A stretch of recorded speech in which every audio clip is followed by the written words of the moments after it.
Last week, in lieu of a full new episode, I opted to republish the New Year's Day episode from this year as a way of ushering in this period of reflection that falls upon us at the end of every calendar year. And one of the things that I did in that episode is that I recited a poem. And the poem was called Reflections on a Gift of Watermelon Pickle Received from a Friend Called Felicity by John Tobias. And that's a fun poem, and I enjoyed doing that. And as I was going back through that episode, thinking about republishing it, I thought, we should make it a holiday tradition around here that we do poetry. Because we are learned, we are erudite, we are cultured, all of us. Why don't we do holiday poetry as a tradition on Semi-Eloquent? And so I am hereby instituting the holiday poetry policy on this episode. I'm going to begin with an all-time holiday classic by one of the all-time heavyweight poets of the English language, and I shall read it for you after we do the thing.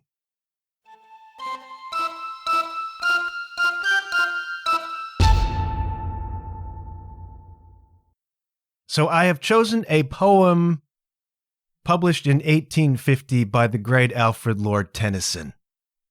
Tennyson, one of the all-time greats of English poetry. 1809 to 1892, Tennyson was Poet Laureate of England for many happy years. Produced poems that you may have heard of. The Lady of Shalott, for example. The Charge of the Light Brigade, also a very popular one. And his lines, his verse, has found its way into modern popular culture. In fact, a couple of his verses, a couple of his lines, were used by no less than Poison themselves. Oh yeah, because when I think high culture, I think Poison. And they actually used some Tennyson in their lyrics, if you can believe it. For example, Poison used the line, "'Tis better to have loved and lost than never to have loved at all," in their song, I Won't Forget You. And a lot of people don't realize this, but Poison used a whole verse out of Tennyson's works on their Open Up and Say Ah record. See if this sounds familiar to you. So I started really thinking, and I got myself a plan. I opened up a cold beer and I handed her the can. She drank it down real fast, until she nearly choked. Jumped up on my bed, tore off all her clothes, and said, "Look, but you can't touch." Oh yeah, Tennyson. That was straight out of the much maligned collection Tennyson After Dark. Poison used it in Look But You Can't Touch from the Open Up and Say Ah record. So this is a man whose creative genius has found its way into our popular culture, endures, has stood the test of time for well over 100 years. Now, less popular than Tennyson's Look But You Can't Touch is the Christmas classic Ring Out Wild Bells, published in 1850, Alfred Lord Tennyson. Ring out wild bells. Ring out wild bells to the wild sky. The flying cloud, the frosty light. The year is dying in the night. Ring out wild bells and let him die. Ring out the old, ring in the new. Ring, happy bells, across the snow. The year is going. Let him go. Ring out the false. Ring in the true. Ring out the grief that saps the mind, for those that here we see no more. Ring out the feud of rich and poor, ring in redress to all mankind. Ring out a slowly dying cause, and ancient forms of party strife. Ring in the nobler modes of life, with sweeter manners, purer laws. Ring out the want, the care, the sin, the faithless coldness of the times. Ring out Ring out my mournful rhymes, but ring the fuller minstrel in. Ring out false pride and place and blood, the civic slander and the spite. Ring in the love of truth and right. Ring in the common love of good.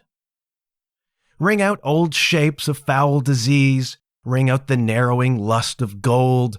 Ring out the 1,000 wars of old. Ring in the 1,000 years of peace. Ring in the valiant man and free the larger heart, the kindlier hand. Ring out the darkness of the land. Ring in the Christ that is to be.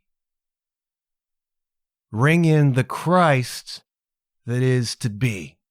This is a poem written not so much about the holidays as about New Year's. And it's tradition for centuries to ring the bells on New Year's Eve. And so here's Tennyson, who was a melancholy fellow, by the way, experiencing this, the bells ringing again, and that inspiring a kind of reflection on out with the old and in with the new. And ain't that this time of year? Especially for somebody like me who is reflective, somebody like me who is introspective.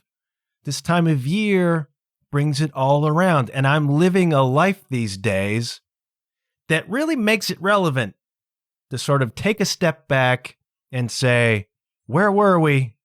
Where are we? Where are we going? For most of my adult life, it hasn't really been that. It's been that up to a point. But the fundamentals of life have more or less remained the same throughout. Right? Some of the circumstances change, some of the flavors change, but the fundamentals, my home, my relationship, whatever, all of those were in place.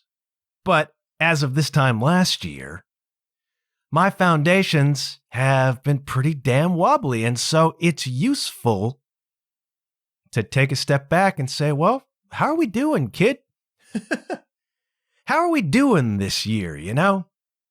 And at risk of self-indulgence, that's what I'm doing this week, because Tennyson's poem and the circumstances of life and the moment on the calendar kind of demand it, or at least invite it.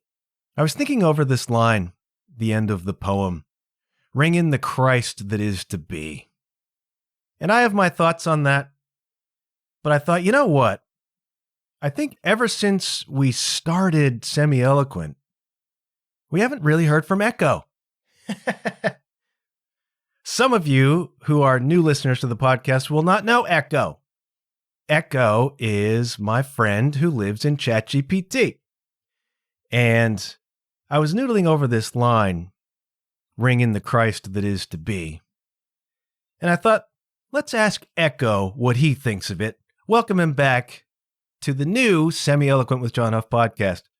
So I said to him, what do you think Tennyson meant when he wrote, ring in the Christ that is to be? And here's some of what Echo said. That line is doing a lot more work than it looks like. Tennyson isn't talking about nostalgia, doctrine, or even the historical Jesus. He's talking about a moral future that hasn't arrived yet.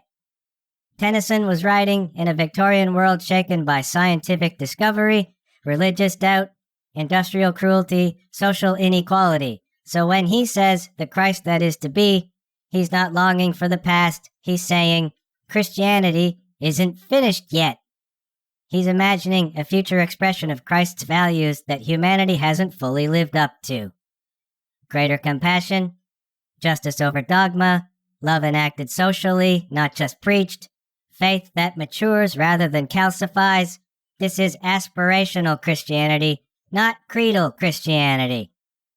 If you stripped it down to modern language, Tennyson is saying something like, let the coming year move us closer to the best version of love, justice, and compassion we've been aiming at, but haven't achieved yet. It isn't really about Christmas. It's about becoming worthy of the ideals we claim to believe in. And honestly, that's a very semi-eloquent line of thought.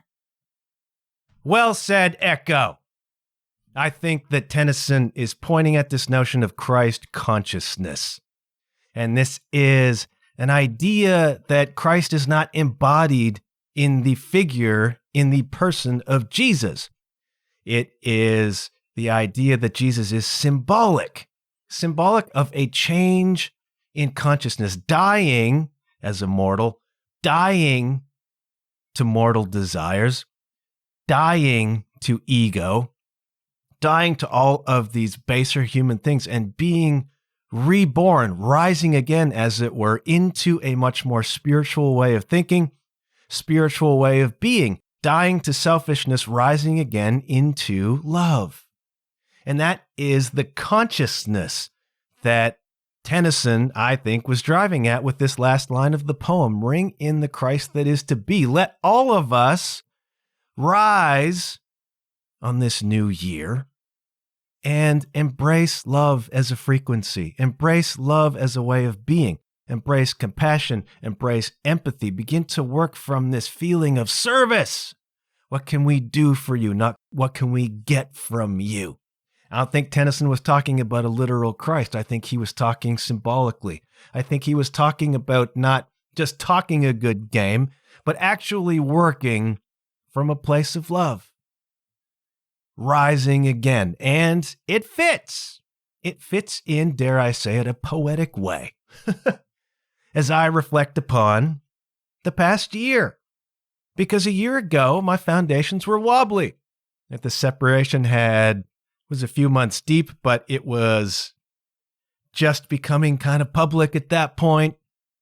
And I had just started my job, and I realized that I was, if nothing else, not in my old life anymore. Now, the past year has been kind of a transition phase. And so it was around this time last year when I'm like the scales are falling. Okay? I was in shock for a little while and fumbling along and finding my way. And then we came to around December.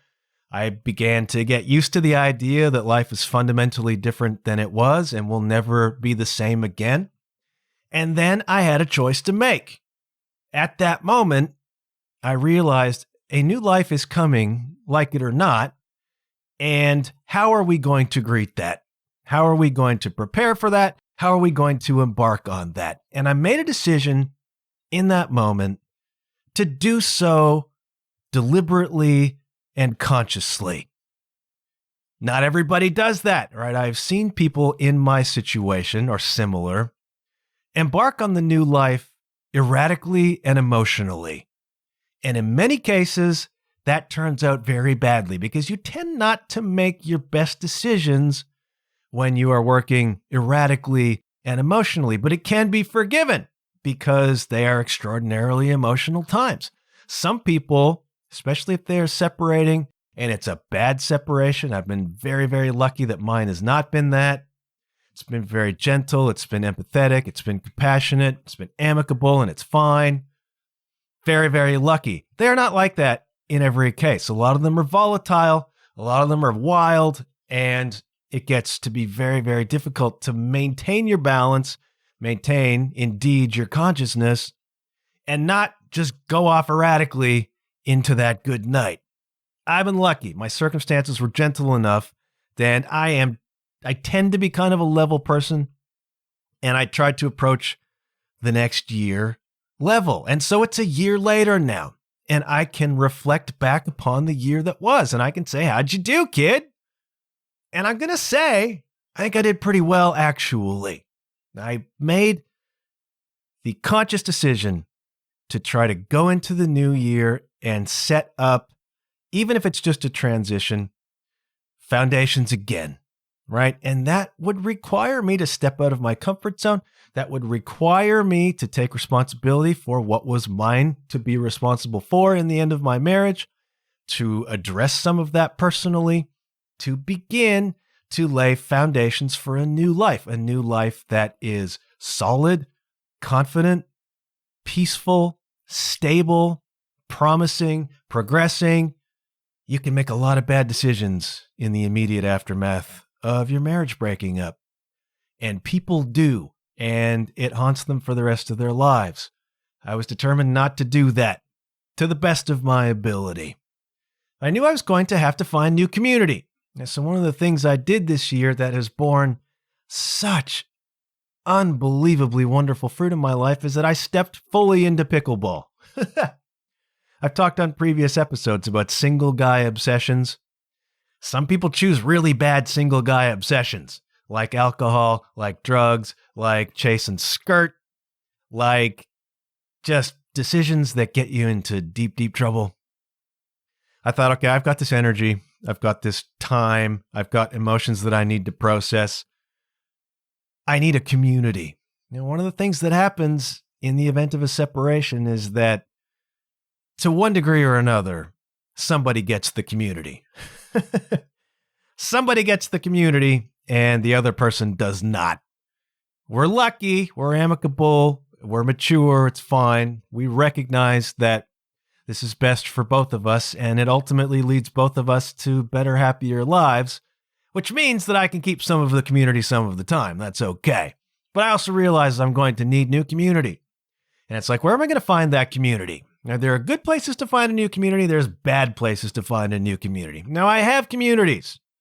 The music world is an enormous part of my life and the friends that I have in that world. And then I have other friend groups that are a little bit separate from my marriage. So I had community in place, but I'm like, I'm going to need new community. And where am I going to find that?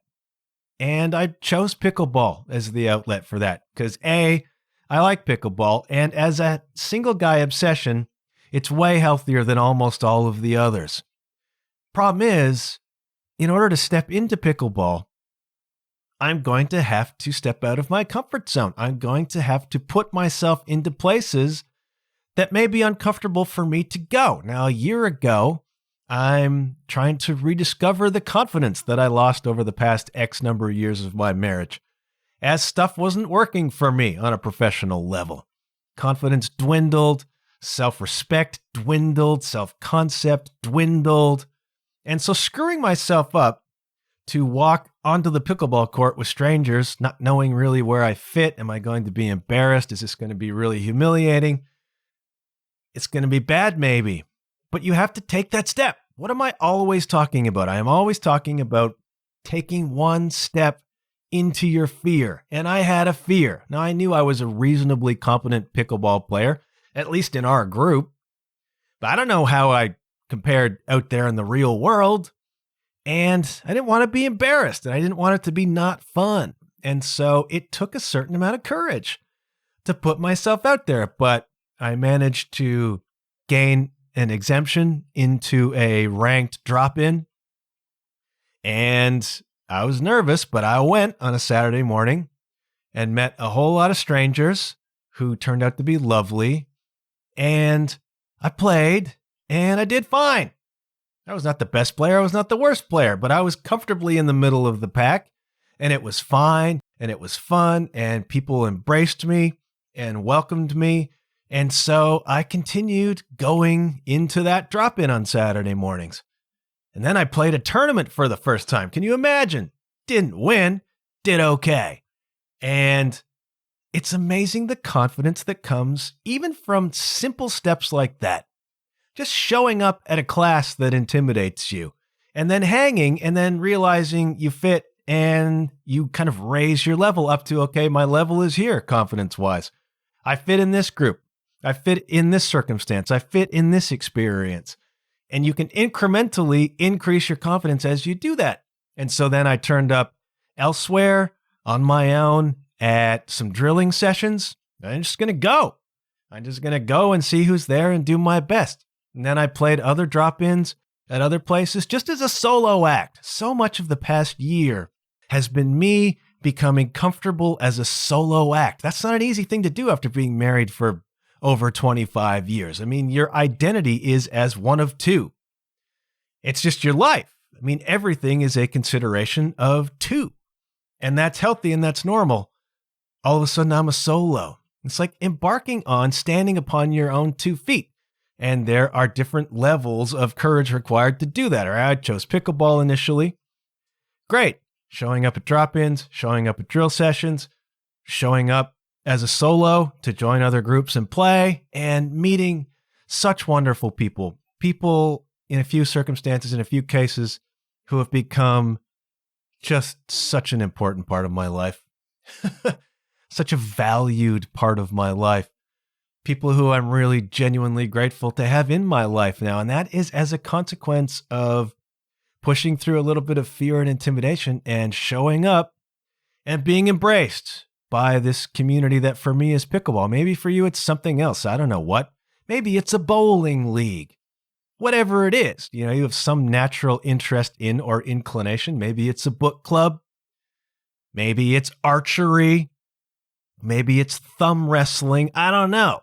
But it's like if you are, especially if you're recently single, inserting yourself into a community is such a useful thing to do. Just meeting new people, just finding yourself in new energy, something that progresses. I mean, my pickleball has improved in leaps and bounds as a result of being in this community and playing against good players and learning from them. And I now find that I'm on the pickleball court at least 3, usually 4 times a week. You become obsessed. Now, I'm not saying you need to become obsessed with thumb wrestling, but maybe you will. And for me, it's just borne such wonderful fruit in my life. Such wonderful fruit in my life. And I'm really, really pleased about that. Probably the best decision I've made since the separation was to step into pickleball and find there such an uplift. It's been so good for my heart. It's been so good for my confidence, my spirit. Just to meet new people. It's like when you separate and your life explodes, you kind of feel like you'll never be that good again in a weird way. You're so comfortable in the way you were that when your life falls apart, it's very easy to fall apart with it.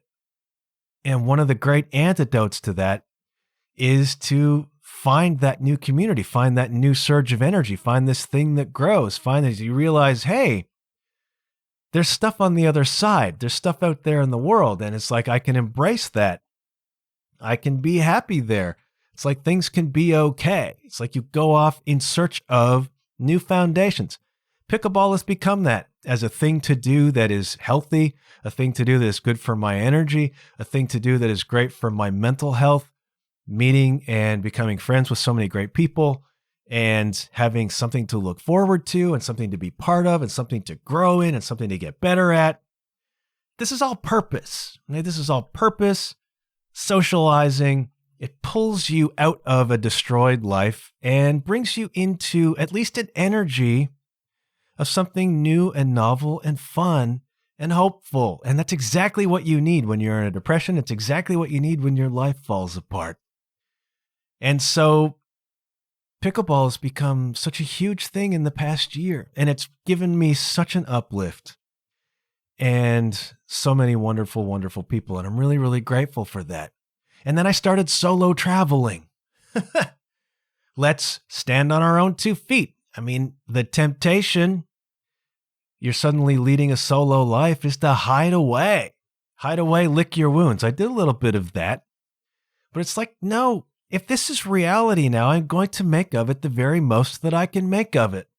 And so I went cruising with Kay, and for 4 nights on a 7-day cruise, I got to just sit in the piano bar and watch her for 3 hours be amazing and just leave people's jaws on the floor because Kay is friggin' incredible.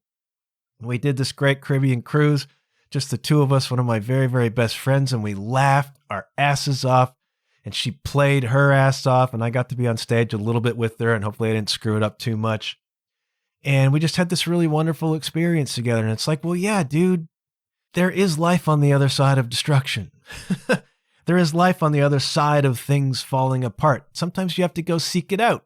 And I flew solo to New Orleans, found my way around the city. It was Mardi Gras, went for an afternoon in the French Quarter, saw some music, did some drinking, whatever, hung out by myself. And that's weird initially, but it's okay. And then you begin to realize, well, you know what? You can rely on yourself and you can navigate the world and you can have a good time in your own company. Kay and I had a great time on the cruise, and that was just a really uplifting thing to do. And then it was Berlin in the spring. It's like, I need to see Ghost on this tour. Ghost was on the European leg of the Scaletta tour. And I'm like, I want to go someplace. I mean, I'm unencumbered now. I can do whatever the hell I want. I'm working, I'm making money, I'll save some, and I did. It's like, I want to go someplace. I want to go back to Europe because I miss Europe and I love Europe. I was getting accustomed to being paid to be in Europe on tour, on the road, which is a better way to do it, by the way. Not so this time. I'm like, I want to go back. I want to go to Europe and just hang out. And yeah, I'll go by myself because I'm my own best company for the most part. And then I was going to go to Paris because Ghost was playing in Paris. And I really love Paris. Paris is such a cool city. And I couldn't make it work. Work-wise, holidays-wise, timeline-wise. And then it just popped up. Ghost is in Berlin. I'm like, I love Berlin. I've only spent just a little bit of time there on tour. I want to go back. And we've talked so much Cold War history on this podcast. It's like, let's go. Let's go see some of it. So I just did it. It's like, I'm going.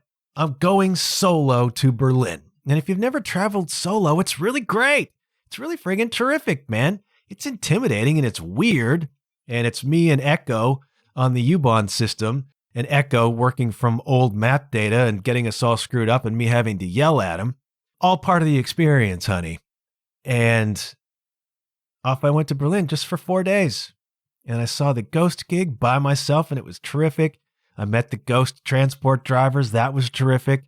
Wandered around the city, saw the wall, saw some other really interesting World War II and Cold War history. And it's like, yeah, this is great. This is conscious, deliberate building of new foundations. And the foundation is I can stand on my own 2 feet. I can do stuff I want to do by myself. And then in the fall, it was Mexico. That's a weird one too. You're going to a resort by yourself is a weird one. But it's like the more you do this, the more you realize it doesn't matter. There's no real situation in which you need to be intimidated. You can handle it. You can do things, man. You don't have to be frightened of it. And you don't have to be self-conscious about it either. And so off I went to Mexico and sat on the beach and talked to almost nobody and was perfectly fine with that. And it was like, here you are. Here you are building these new foundations, these foundations that say, I can stand on my own 2 feet. These foundations that say I can have my world rocked to the frigging core and still turn up and keep digging away at building a new and better life. And then, of course, all of that culminated in drowning lessons. In drowning lessons. And I can tell you, honestly, I did a blog post about this. If you haven't looked at my blog, I haven't posted on the blog in over 2 years, just because I haven't. But I did a blog post about the whole backstory and experience of drowning lessons. Go to john-huff.com/blog. You'll find it there. You can read it if you like. And I can tell you that as of last week, I met the requirements. I can front crawl and back crawl the distance of 15 meters. So if the lifeboat is 15 meters away, I'm going to make it. If it's any further than that, I'm not. But this was not on my radar a year ago. As life was falling apart, as my foundations were cracked, as everything was shook to the core and I was just coming out of shock, being able to swim by next December was not on the radar. But this been this year, just this process of recovering myself. This process of facing fears, fear of being alone, fear of working a regular job again, fear of can I even get a regular job again, and then culminating in my 50 years long fear of the water, fear of the pool, fear of people knowing that I don't know how to swim. I didn't see that coming. But it was a culmination of these little tiny steps into fear. Now, a year ago, I'm under a bit of a cloud. I'm looking around and I'm struggling to see possibility. There was a moment early on in this process where I was just sitting at my desk where I'm sitting right now. And I was just down. And it was like, I just don't see a future. I hadn't got my contract at that point. My marriage was over. Music was kind of DOA. Everything seemed to be just having ground to a halt. And I was just sitting there thinking, I don't see a future. That's a dark place to be, and that's a dark thing to have to consider. And again, it was a conscious decision to rebuild my foundations as best I could. And I did not anticipate that leading to me being able to swim. I can't swim far and I don't swim well, but I actually can swim. I've never been able to swim before. And that is just kind of the cherry on top of this year of reestablishing myself, I suppose. I know this is really incredibly self-indulgent, but I mean for it to be illustrative as well. Because some of you out there are in similar positions. Maybe your foundations are rocked too. And I don't know what that means, a job loss or a marriage loss or who knows what. There's some of you out there who want something different in life maybe, and who have been afraid to take that step. As I said before, people don't change until the fear of change becomes less than the fear of staying the same. That was what it was for drowning lessons. I was sitting on the beach in Mexico, looking at the water, realizing again that I've got this elephant in my life. I can't swim. And at a certain point, I spent 50 years being okay with that. And then at a certain point, I just wasn't. The fear of trying to learn to swim became less than the fear of not being able to swim. Entering again that dating pool, not being able to swim. And I'm realizing more and more and more, particularly since my Music City Live interview, where I confessed to a lot of the stage fright, the attachments, the self-doubt, the self-loathing that has been so much of my character for so long, that my message is about helping people push through fear. Fear keeps us small.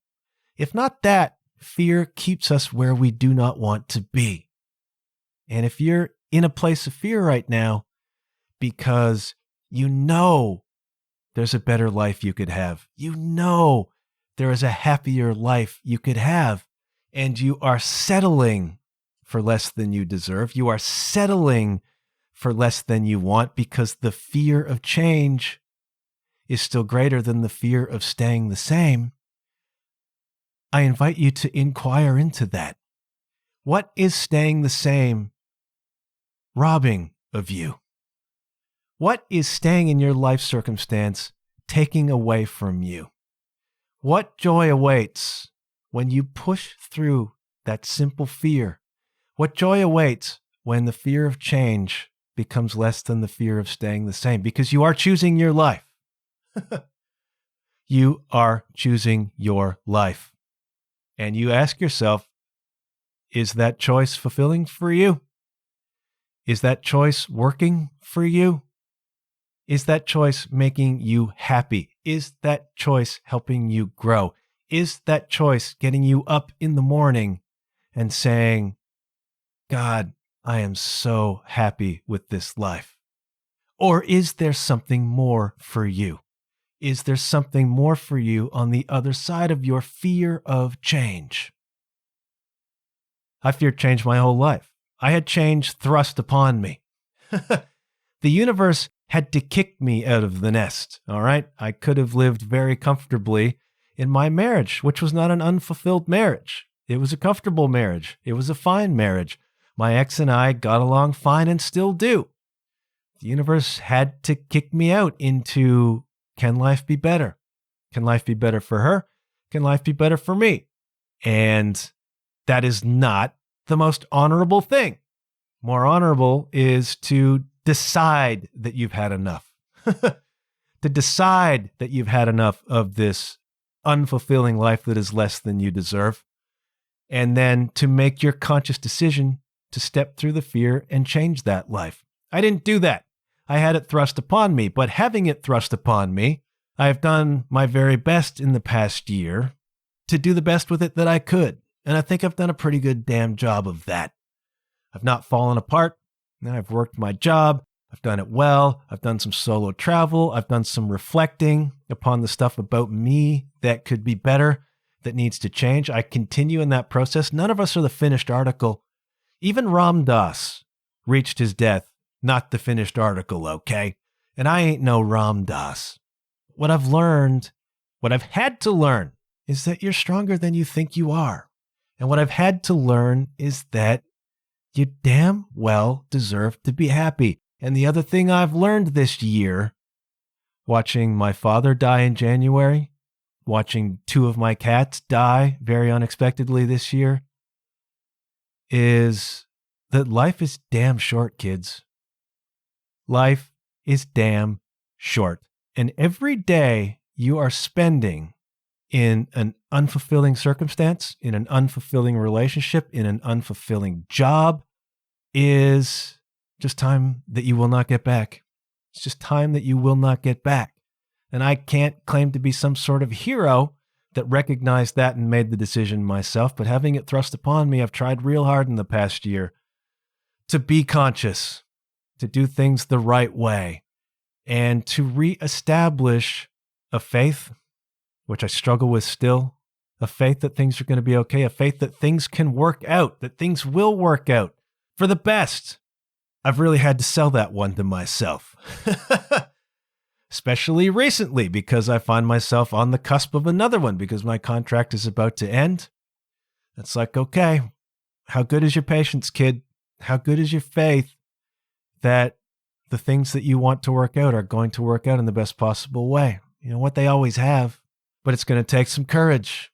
It's going to take some courage. It's going to take some courage for me. It's going to take some courage for you to step up and decide how you really want your life to be. And you'll make the decision about how much more of your time you are willing to sacrifice out of fear. That's a very big thing to say. It's a very bold thing to say. It's not lost on me that I'm talking a pretty heavy game right now. But in my defense, it's been a pretty heavy year. And I'm pleased with myself for the way in which I've handled it. All right, last year at this time, my voice was pretty shaky. And I didn't know what was going to happen. I was consolidating, but I made the decision to try and do the best I could with the next year. And I think I've done okay. And I'm really grateful for a lot of the results, not just being able to swim a short distance, which I never could before, and the kind of confidence and self-congratulation that comes with that, because that was an eternal intrinsic fear that I faced there. And I still don't like the water, and I still don't like swimming, and I still don't want to, but I can. For the first damn time ever, I can, and that feels pretty good.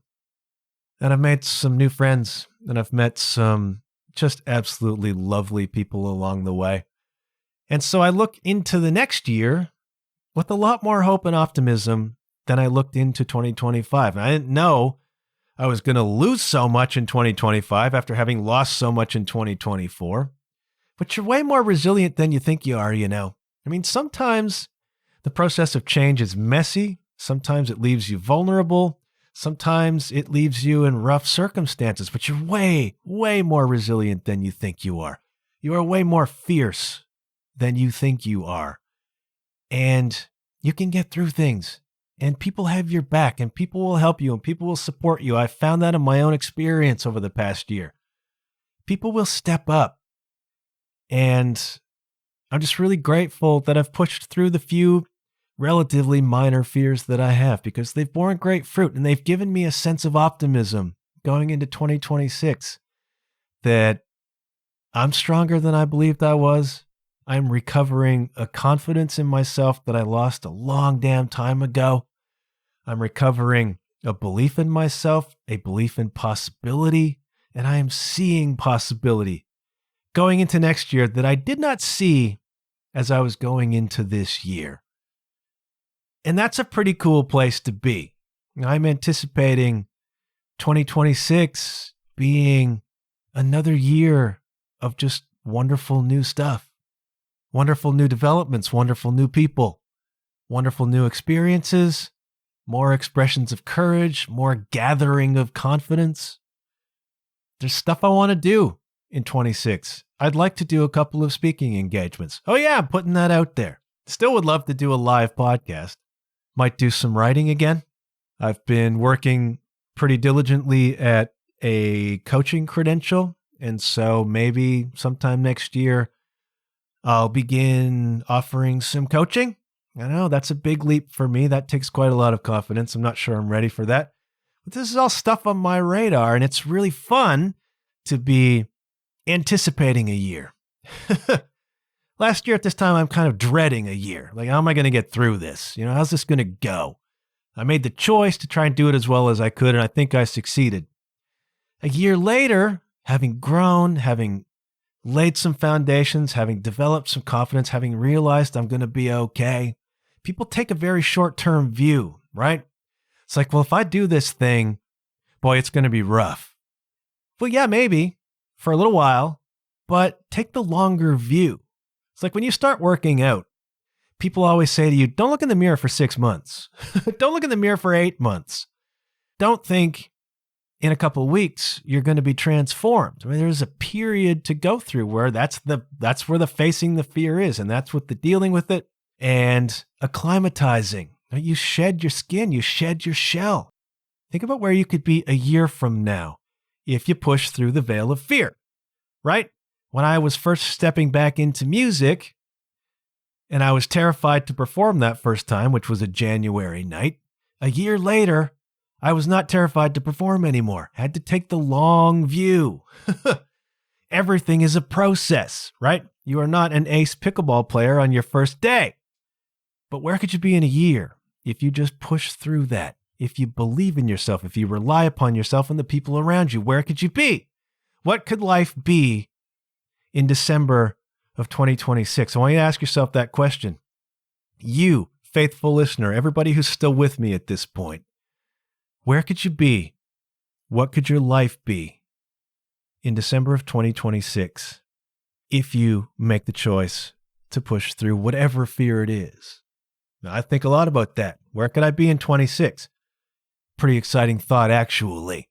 In 2025, in 2024, when I was thinking, where could I be in a year? It was just like, hopefully I'm still alive. Hopefully I'm still breathing. Hopefully things are okay. Having gone through a year of learning to rely on myself again, developing my confidence again, trying to develop my faith, I'm like, in December of 2026, things could be utterly transformed. Utterly transformed. The possibility is there, but it doesn't come unless you make the decision that this is not the life you want, that you deserve a better life and you are capable of a better life, and it's all waiting for you.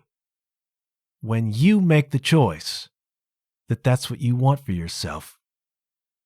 Now, I know Christmas is coming. This is more of a New Year's episode, but this is the time. This is the time to reflect upon how you did this year and where you would like to be a year from now. And once you have some sense of that, then you can begin taking the steps to set yourself up to be there. And then what person will you be? What life will you have? How frigging happy and fulfilled and joyous could you be a year from now? I'm just going to leave you with that thought. I got to go. I got stuff to do. I hope this episode wasn't too heavy for you. I didn't intend for it to be, but we're talking about the real stuff here, man.